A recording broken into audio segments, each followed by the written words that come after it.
Hey guys, I just want to make this video about what you guys should consider buying even before you actually buy the Mac itself.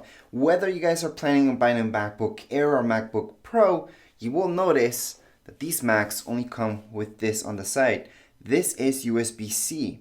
On the other side, we just have this. These for your headphones. But that's about it. There's nothing more that goes into your Mac. So that's why when it comes to accessories, we need this. This right here is an adapter. This is what you need to plug it in right here on your Mac. So on the side, we're gonna need to plug it there. And then we have this hub where we can plug in USB sticks or external hard drives. Without this, most of your external hard drives, you will not be able to plug them in unless they have a cable for USB-C. But most external hard drives at the moment don't. So that's why we need these hubs. Or if you just want to buy something more simple, we do have these. So these guys are pretty simple. Same thing. They're not hubs. We just plug them in on the side as well. And then we can just plug anything right here, external hard drive or anything like that. Including if you guys have an iPhone, older iPhones, which don't have USB-C, you would need an adapter to hook it up to your Mac. So this is the type of adapter that you need.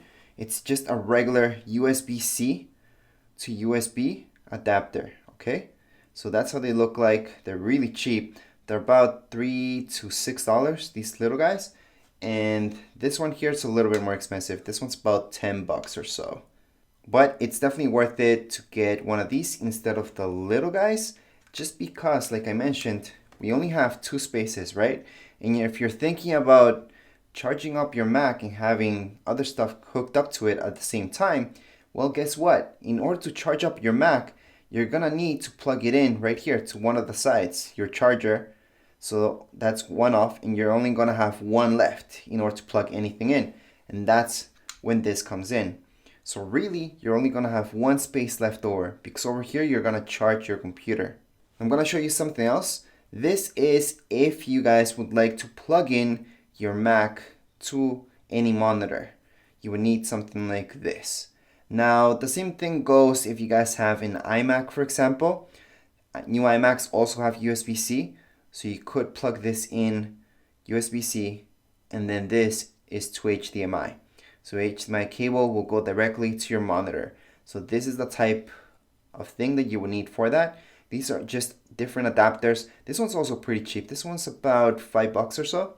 Now again, if you want to go cheap, just make sure when you're buying one of these that for sure they have to be USB 3.0.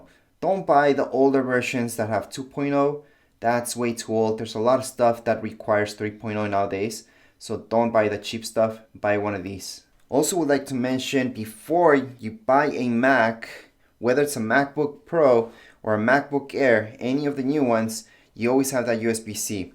But keep in mind, if it's an M1 that you're buying with that special chip, not all your programs might run on them, okay? So just make sure that your programs are actually gonna run. And if you guys have any professional software, just go to the website and check out if that software is compatible with the new M1, because you might end up just returning the Mac because it's not compatible at all. For example, for you streamers out there that like to gameplay and connect capture cards such as Elgato, which is one of the most popular ones at the moment, that capture card is not compatible with the new Mac's M1s. You might see some people using it at this point in time, but it's not perfect. It glitches, it comes pixelated, or it doesn't work properly, it cancels.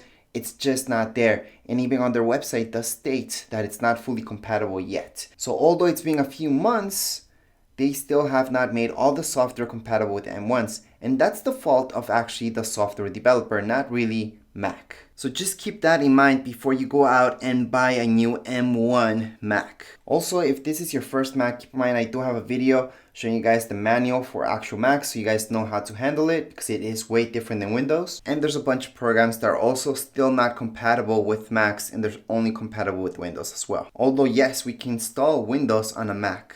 Anyways, that would be it for this really quick video. If you guys have any comments, questions, you guys can write down here in the comments area.